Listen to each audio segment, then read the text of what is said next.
Good evening. Welcome. My name is Dee. Our channel is all about my husband and I's journey to move abroad. But an important aspect of that is uh, having the financial flexibility to do that. And student loan debt has been repayment has been a part of our journey.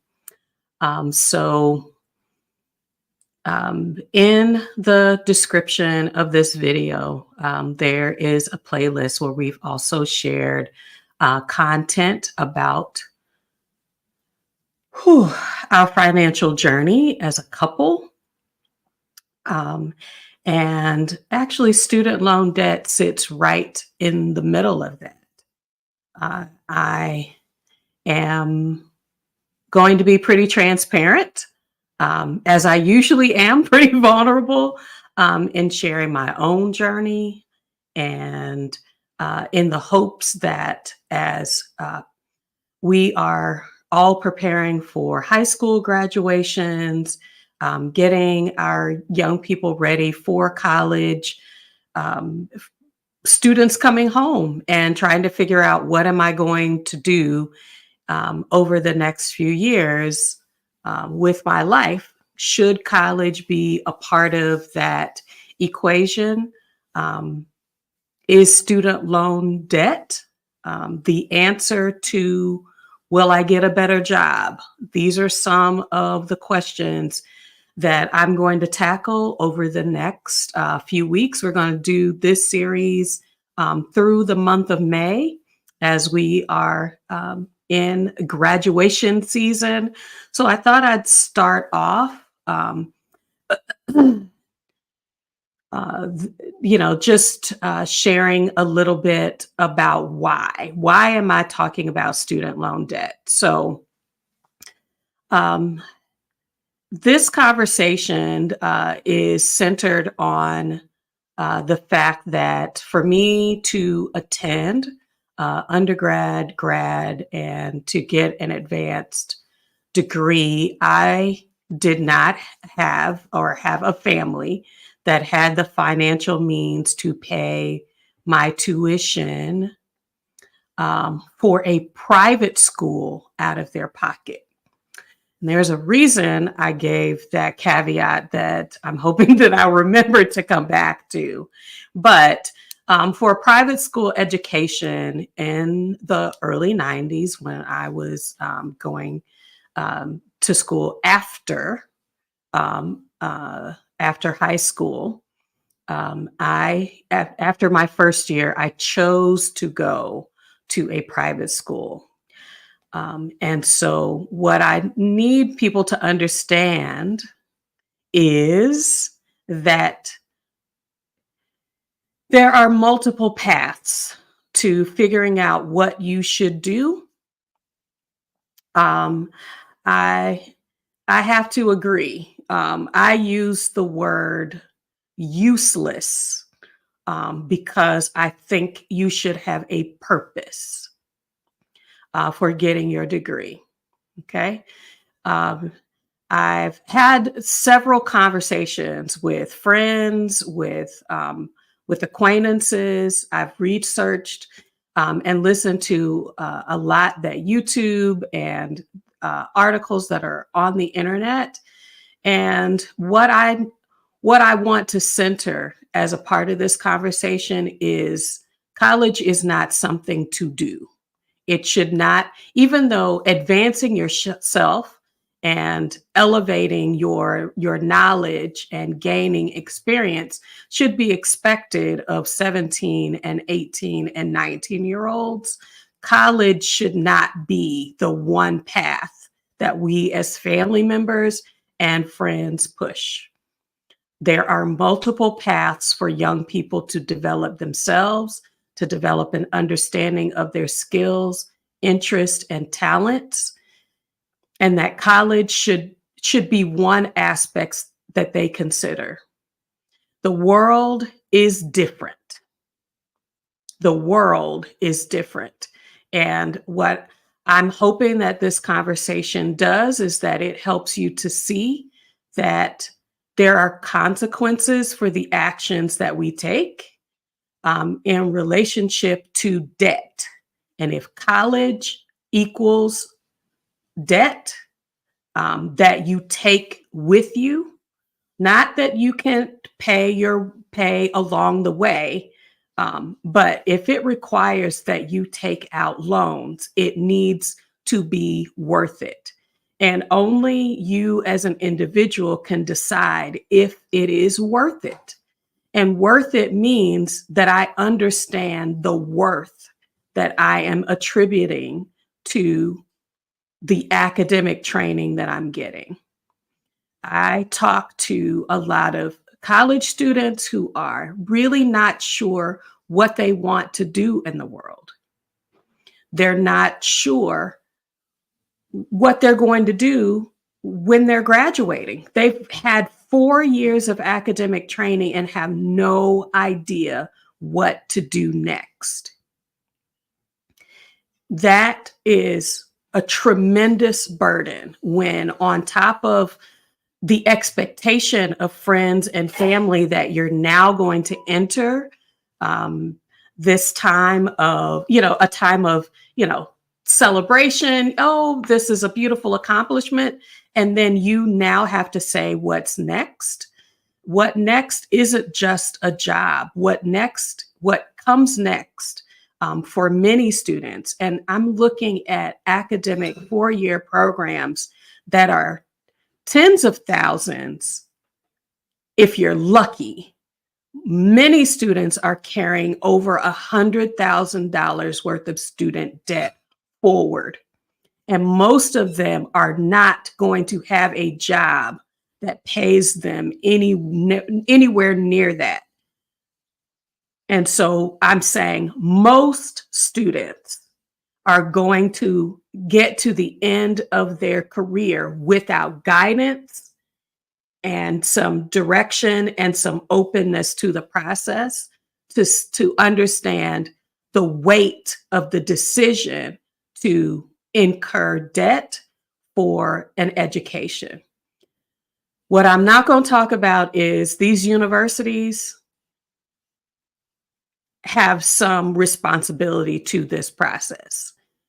Why does it cost this much to get an education if what we are sharing is that a college degree will get you access to a better paying job? It will give you a better quality of life. But a lot of people that I'm talking to are living at home with their parents, or their parents are borrowing from their 401ks, their retirement savings to pay for their young people to go to school. And I have worked in for the IRS, their Treasury offset program, to hear grandparents say that I signed a promissory note for to cover my grandchild's student loan. And now they are in default, which now means my Social Security income is now reduced. Federal debt requires any federal funds that come to you to reduce it to pay on that debt. There are real consequences to the decision to go to college, and we need to talk about it. We need to talk about, in no other situation would we hand an 18-year-old a blank check. And college expenses and anything else that a young person can consider can be added into what is requested. So students that I went to school with were buying cars, they were paying for their apartments, they were going on trips, in addition to paying for their tuition, So you're able to ask for more than what you need to attend school. I understand what that flexibility provides, for some folk that really need that help or may feel that they need that help, but it really signing that promissory note really distances young people. And I'm saying when I was young, it really distanced me from understanding the weight. So my private school years, and this is a treasure, was around $10,000 a year. $10,000 a year, you adds up. When you then take a look at 4 years of school and coming out with $40,000 worth of debt, what is the reality that a young person, that most young people, there are exceptions, including our kids, who made a tremendous, a lot more money coming, out of school at 21 and 22 years old, that could pay on a student loan debt. Back then, that was $40,000. If we're looking at, you know, 80, 100 or more $1,000, that's a tremendous debt to have as a thank you for graduating. And so as I'm sharing my story, there were choices that I made and choices that I didn't realize that I would have had the option to make, that, as they say, learn from my tears. Learn from the regret that I had. Now, I have to say there are specific reasons, that I chose where I went to school. And there are many, many reasons, including meeting my husband, that the college experience, my chosen college experience, gifted me, that I continue to this day, 30 plus years later, that I would not trade for the world. But the weight, the literal weight of having student loans has crept up in my life in unexpected ways, that when I was signing those promissory notes at 18 and 19 and 20 and 21 and 22 and 23 and 25 and into even my advanced graduate program, you just don't understand. And so I say, please be open to a choice that I did not make. Back when I was in school, if you chose a community college, it was because you were not academically strong enough to attend a four-year institution. Stop it. Stop saying that community colleges are not worth our young people's time. Please investigate the opportunities that your community college can give to your student. Because I can tell you this, at a minimum, your English, your math, your physical education classes are going to be the exact same content at a Ivy League school as they are for your local community college. Come for me. Come for me. I'm ready, because I'm studied up, and I've got 3 young people that we have taken through this process where I can tell you, is it really worth it to say that I can transfer my community college classes, and community colleges have relationships with four-year institutions that are charging one-fourth, one-fifth, or less per credit hour for what your young person is doing. So if you can pay for part of your academic training out of your pocket, that is a way to reduce your chances of having student loan debt. If you don't think that community colleges are worth it, and I'm speaking as an HR professional, we are investing as a Fortune 500 company hundreds of thousands of dollars to get co-op students from vocational and community colleges. There's a lot of money, STEM money, going to community colleges because it's quickly going to give our employees, our potential employees, basic skills, whether you are in manufacturing or aerospace or other aspects that use STEM degreed individuals. You can offset some of the student financial burden by taking a portion of your classes or getting an associate's. If you are planning to go to a four-year institution, please do the background work to make sure that the courses you are taking will match with the university that you're going to.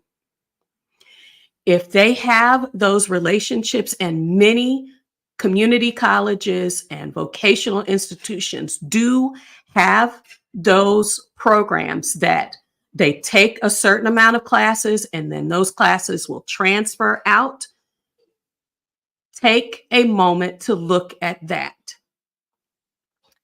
Not only that, there are hundreds of scholarship programs based on grades, based on need, some not based on need at all, co-op experiences that are specifically targeted to the community college students. My company wants students to be in school and will promise them a salary while they're in school. And if their performance on the job is of standard, to offer them a position when they graduate with their associate's degree. This is a path that is not a part of most of the colleges I have looked at or that I have an experience. If your school, if your four-year institution does this for your students, please put them in the chat. Please, because parents need to know. But if you're talking about, I can go to school, I can get a scholarship to pay for my classes. And I'm not talking about this could happen. I'm talking about I got 3 kids that we made sure this happened for.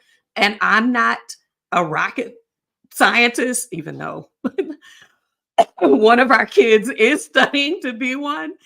What I mean is the benefits that are being afforded to our young people for getting on the job training, which if you were in the workforce in the 60s and 70s, OJT is how a lot of Black people got into positions. The co-op program. So this means that employers know that this student is in school and will adjust their work schedule to accommodate their classes while they work. So while they're in school, they're getting practical knowledge of how it is applied in the field. And they have the opportunity to take that co-op position and then turn it into a job. That was the job part was one of the hardest things I had. I worked a temp job after acquiring over $30,000 in debt. Not because I wasn't a good student, not because I wasn't intentional or didn't know what skills I had. The job part is where the rubber meets the road, because when I got out of school, I had a whole year to figure out how to start paying on my student loans, and they said, "We heard that you graduated. You've got a year." Now, depending on what stage you're in, the graduate loans start accruing interest while you're in school. Students now might have 3 months um, after they graduate to start paying on their loans. If you just go onto YouTube and look at how much my student loan debt, how much my student loan debt payment is, people are paying thousands of dollars, $1,000 or more on their student loans.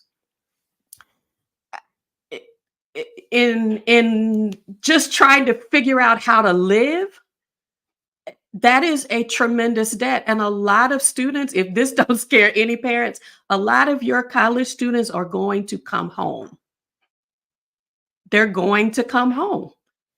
I feel like feel I feel like we can do better. We can find ways, we can find paths that don't burden our young people with debt or cause us as parents to be burdened. I am an HBCU graduate. I see your comments. I see your comments. I am an HBCU graduate, but guess what? During the summers and before I went to school, I took my English, my maths, my PE courses. I took them at my local community college so that I didn't have as much debt as I could have had.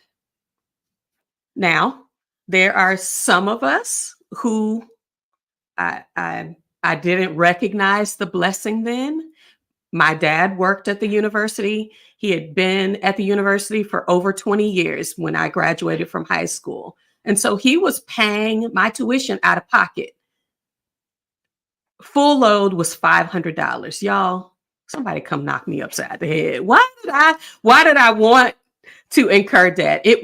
There are background reasons for why. I'm glad that I needed the HBCU experience. So let me do a little caveat right here. Okay. There are some of us that need to touch our history, who need to understand it, who need to be in environments where we are loved, upheld, appreciated, because we have been in schools where we have been the only. A Different World, the television show, showed me that my experience in the academic world could be different at an HBCU. I could contrast that with what I had experienced and what I experienced my first year. And so I desperately needed and tremendously benefited from my time at my HBCU. But it came at a cost. It came at a cost. The way HBCUs used to work, and I'll just speak from my school's perspective, we had industries. We had more than just work study that would allow us to pay for school, where if you left school, there was less debt than what is on the table now. So what I'm saying is, hey, I'm not knocking going to wherever you want to go to, but my my husband did not have student loan debt. The way that his family was able to afford it was that he got a tremendous discount because of his family's affiliation with the board of trustees. I'm saying this out of trying to keep it general, but And so he had a different path where most of his could be paid out of pocket. That was not my situation. Okay. And so we said, when, when we had our children, we would never, never, never, never burden them with student loan debt. But we also realized the money had to come from somewhere because they wanted to go to school. And so, as a part of doing financial education with our young people, we chose to encourage them to consider community college. What could it offer to them on their larger path?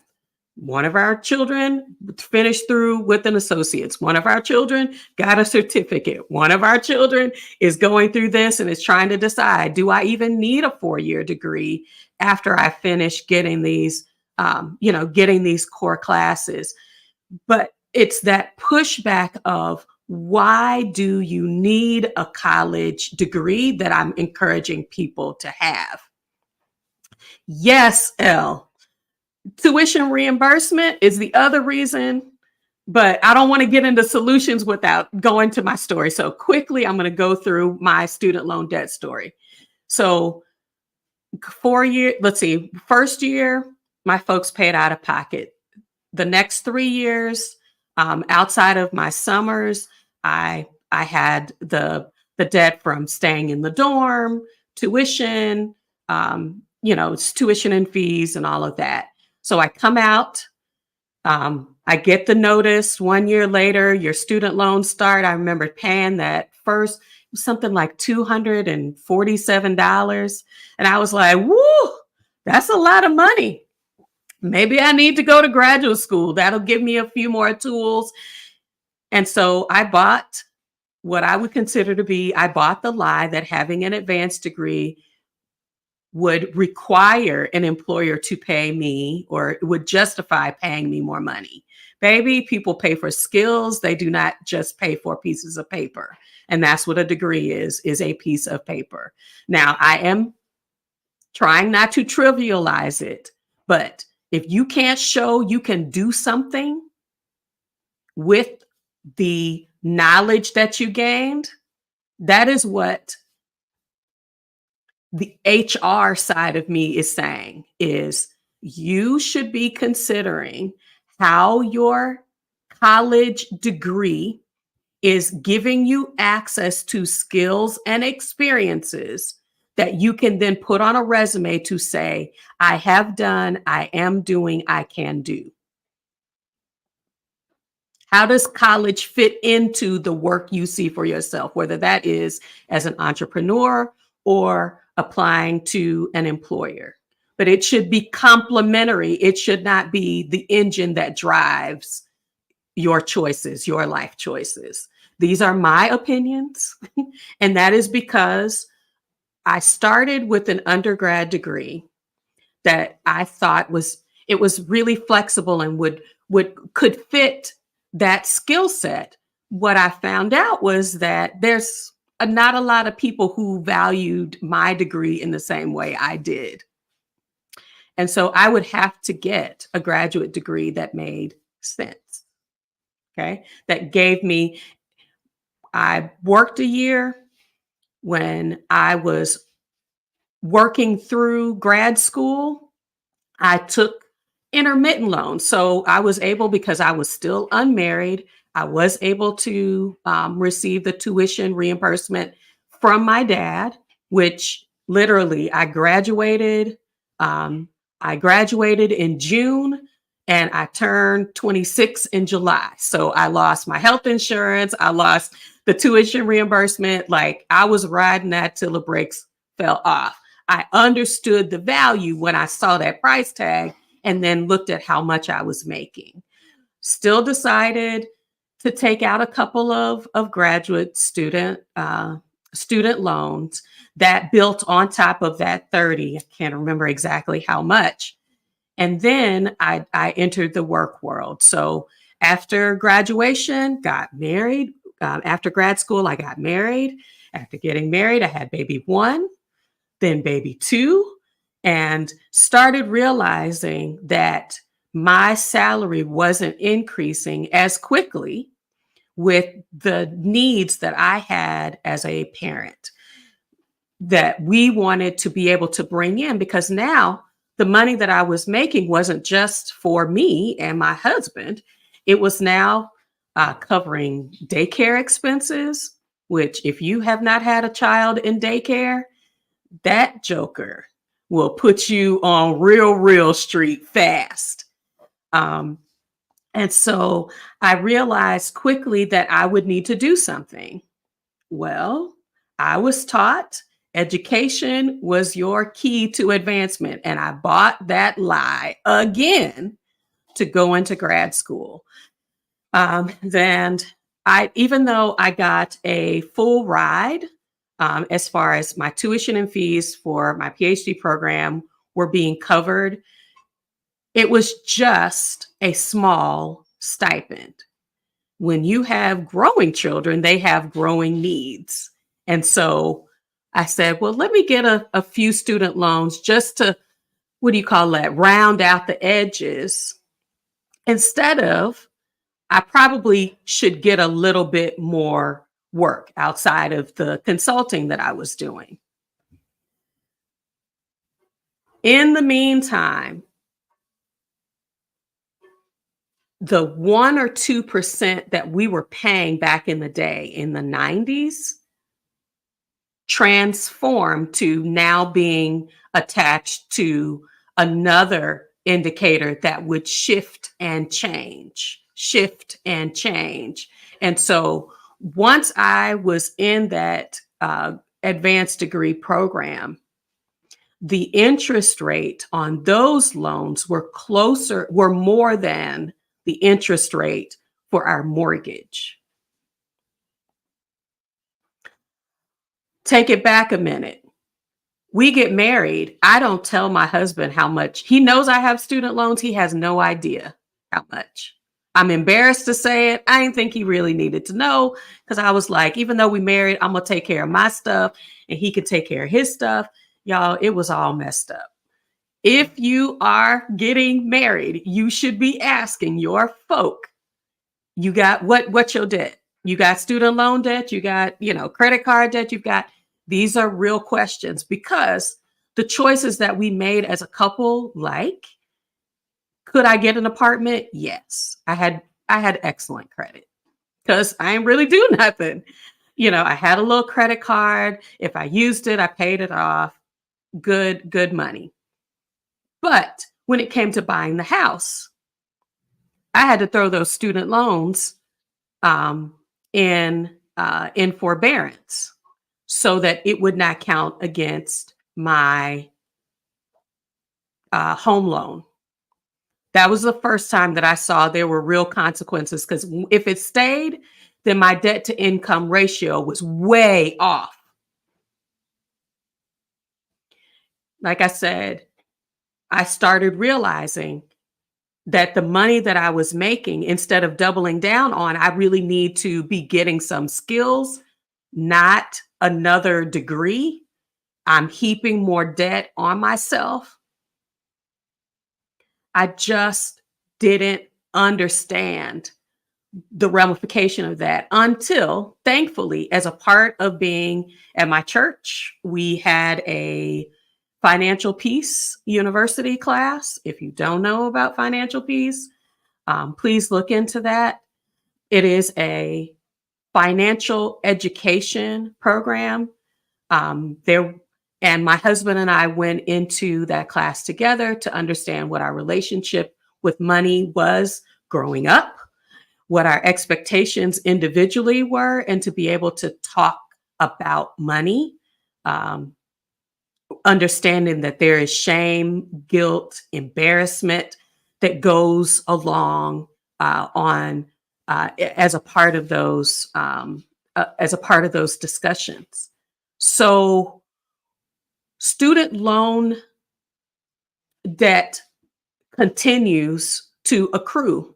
If you graduate, if you don't graduate, if you it's accruing because those graduate school, anything outside of the undergrad, when I was in school, is accruing while you're in school and then continuing after.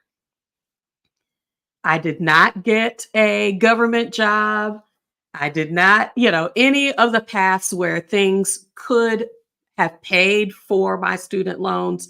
Those were not paths that I leveraged. When I tried to leverage them, I was much older and it was more difficult to get into those programs. My background was public health. And so I thought, I could do some work through the Indian Health Service, through the Public Health Service, CORE. There were a lot of paths I thought I had the option for that really dematerialized when I was looking at paying them off. L is mentioning tuition reimbursement.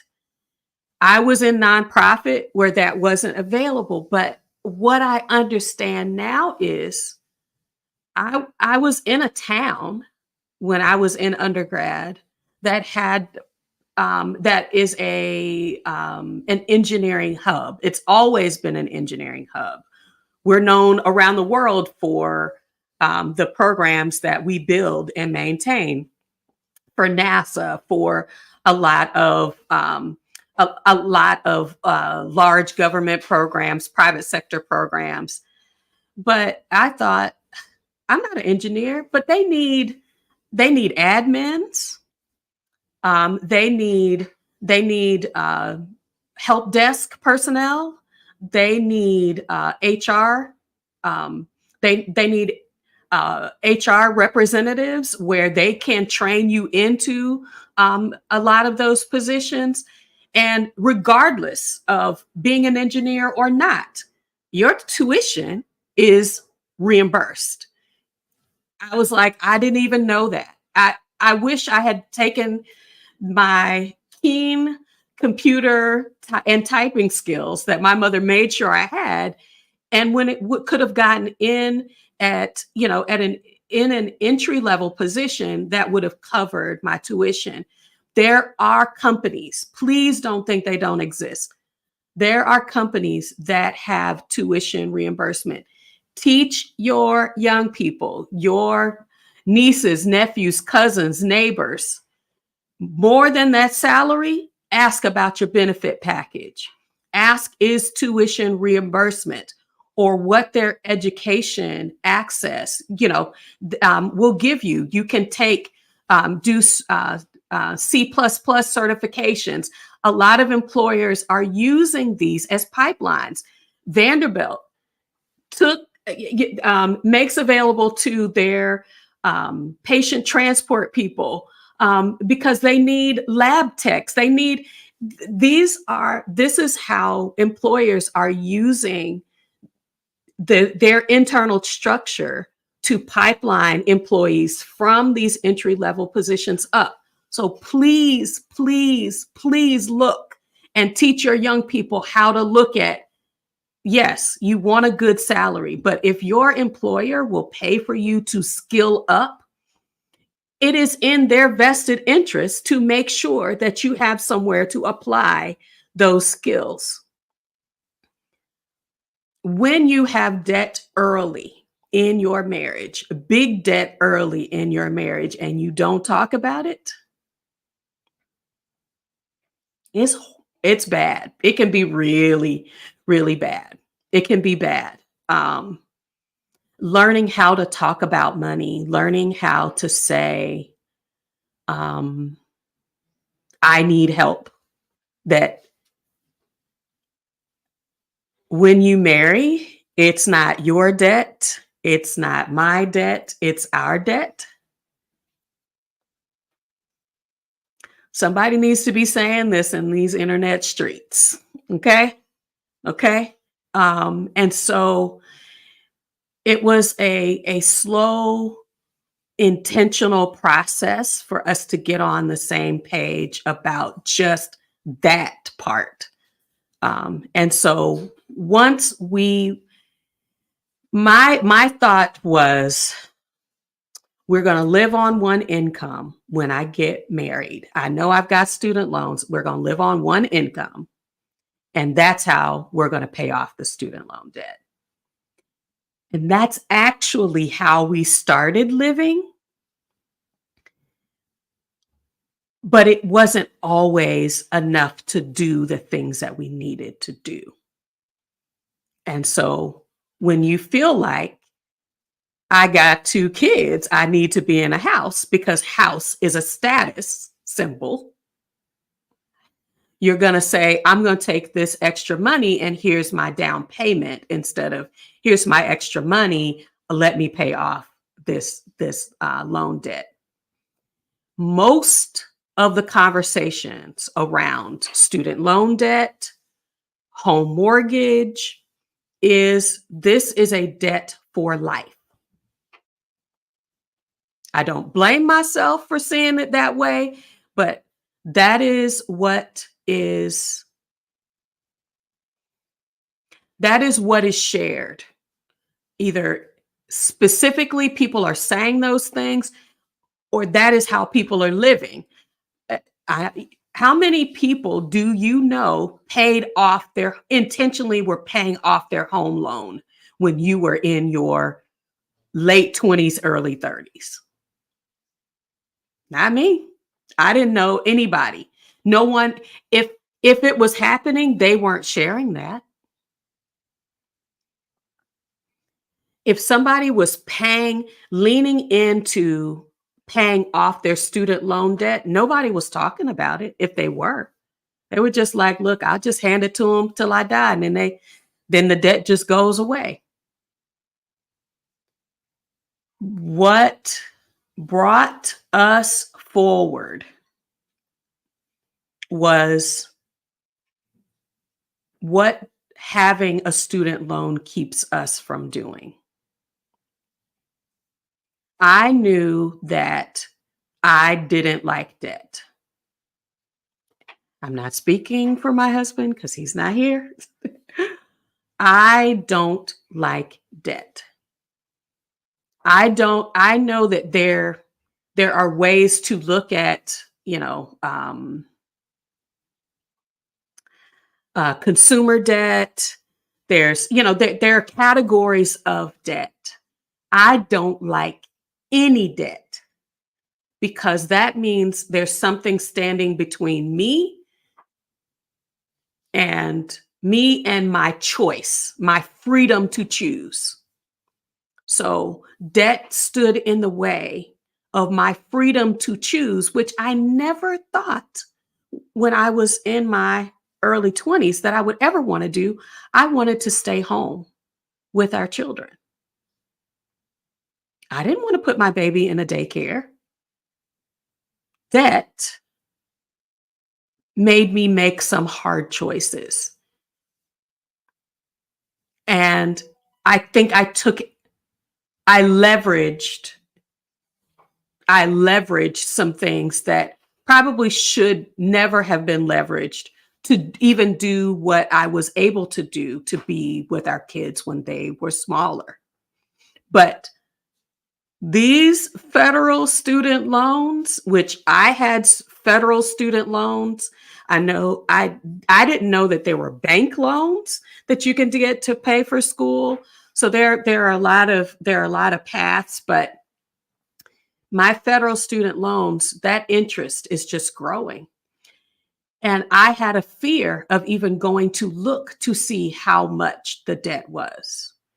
Once they kicked up to above my mortgage loan interest rate, I would peek in maybe once a year and just my jaw dropped at how fast the loans were growing.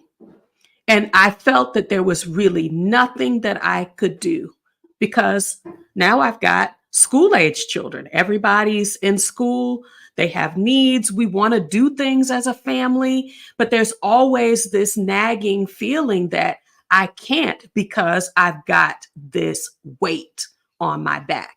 Even taking the financial piece, we cut up our credit cards. We didn't have that as a debt. We had a mortgage and we had my student loans. And they both look like a mountain I could never climb. So when I say the burden of a useless degree, my degree did not give me hope. My degree did not give me hope. My degree did not open a path for me. I feel like it wasn't until I started saying, I have a skill set, and what I'm trying to do is to prove that I have skills that apply to doing the work for an employer that you want done. And so my job is to show you I have the skills to do that.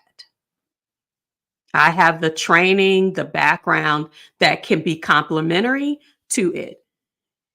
Back in the day, I felt like if you didn't have that particular degree, that employers were really looking past you. Nowadays, if you can show that you can do it and that you've done it for another employer, there are a lot of more doors opening when you can look at your skills. So if you are currently in the job market, employers are looking at skills. They're asking you for the keywords that show that you understand how to do the work that they're asking. And so that is what I'm encouraging us as family members. When you have a young person, ask them, how is that degree going to, because whether I know that people say, an Ivy League education, when you have that on your resume, it can open some doors. Absolutely. When people are leveraging fraternities and sorority relationships, people are leveraging, but at the end of the day, an employer wants to know, can you do the work? Do you have the skills to get the job done? And that is where my heart is today, is that if that is not the case, don't do it. Don't get it. As someone that had an undergrad degree, I am continuously thankful till today that I did get my advanced degree. I could have reduced that debt by making some different choices, but I am glad that I have a 4-year undergrad degree. I have a 2-year master's degree. Those are things that I'm really glad that I have. Could I have done it in a different way? Could I have gotten experiences that may have helped me to hone in better on a degree that would have taken me closer to what I think I wanted to do? One of the things that we offered our kids is a gap year. Those of us in Exodus Summit community know we talk about gap year, adult gap year, grown-up gap year. Young people can take a year or 2 or more between high school, and if they choose to go to college, they can take some time for their brain to develop, for their interest, for them to begin to touch real life, to understand this is the work world. This is here are some possibilities. That's not a doctor, a teacher, a lawyer, um, supply chain is not a career path most students would think about. Human resources is not a career path most people are thinking about. And I'm saying that because when you look at career days at schools, look at the options students are presenting. There is so much diversity, so much melding of careers that take softer skills like a mental health, a behavioral health degree, and technology, and they're melding those into new career paths, things that we, that aren't the traditional, doubling down in on one path. There's a lot more flexibility. Please, beyond looking at the school's reputation, and here's some solutioning that I'm encouraging. Beyond looking at the school's reputation, if your young person is going and they want a particular degree, look at the classes, meet the instructors, look at the experience that they're bringing to the classroom. What I have found, there are a lot of universities that have, everybody has mm, a computer technology degree. You know, it probably is called something else, but a computer technology degree. But the coursework is different among universities. You can decide, hey, this could give me, I've got enough credits where I could do something in healthcare, where I could do something. This gives me exposure because it's a medical university campus. I might be able to, leverage this relationship to get a unique experience. Or this school, a school may offer, hey, as a part of your training program, study abroad is a part of our curriculum. We expect our students to have experiences outside of the country that give them a well-rounded experience. I'm thinking about the business degree that we were encouraging our daughter to do when she was considering fashion and textile. I was saying, hey, look, this program also has it was either a semester, I think it may have been a semester abroad, or the possibility of a year abroad, where she could also work in, you know, um, France, Spain, Africa, where these fashion hubs where you can then take your skills and knowledge and then go do that in a place. Look at what the program offers, what the faculty offers. Um, Something I didn't know. I A school recruiter came to our house and offered a full scholarship, and I said, I don't want to go to that school. No worries. A lot of schools will match. Hey, this school is offering you XYZ money, scholarship, money. We'll match it. Could you match all of it? Could you match a portion of it? The matching part of it, I don't know if that still exists, but look, it's something that we were sitting down during our homecoming, and students were saying that they did that, and I was just like, I didn't even know that that was a possibility. There are so many possibilities for our young people, so that college makes sense and it doesn't become the doorstop. I'm talking about straight through a PhD. It doesn't become a doorstop. It's not a piece of paper that I have on a wall that shows effort. And now I've got this big student loan debt. It needs to be weighed with its usefulness and how it's going to take you on a path that keeps giving to you because you keep giving to it. If many university students, whether they say it or not, it's just like, especially when you're a family where you're still the first, and there are a lot of families where I'm the first to go to college is a living reality that has been pushed, has been encouraged, has been celebrated. And no, the heavens will not open and light shine down. Here is a job. Doesn't ever happen just because you have a piece of paper. I'm hoping that the sad parts of my six-figure student loan debt journey is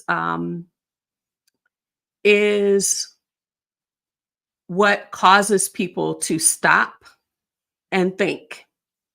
Over the next couple of weeks, I'm going to share some of our repayment. We're going to share our repayment journey. Um, how do you live on one income and pay off a six-figure student loan debt? That is the reality for a lot of us. And you are worth the sacrifice, whether that is an educational experience, an HBCU experience, one that takes you off of the beaten path to a community college or a vocational or trade school.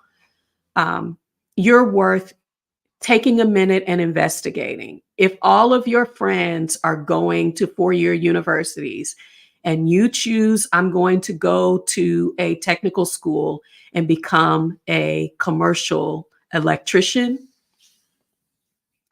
I can guarantee you it is worth the investment. You are worth the investment. And so, as we always say on this channel, we want to present options and share our missed opportunities and the opportunities that we've leveraged to be able to say, I brought my dreams closer to me because I was able to pay off my student loan debt. I never would have seen the move abroad process as available to me because of how much I abhor debt.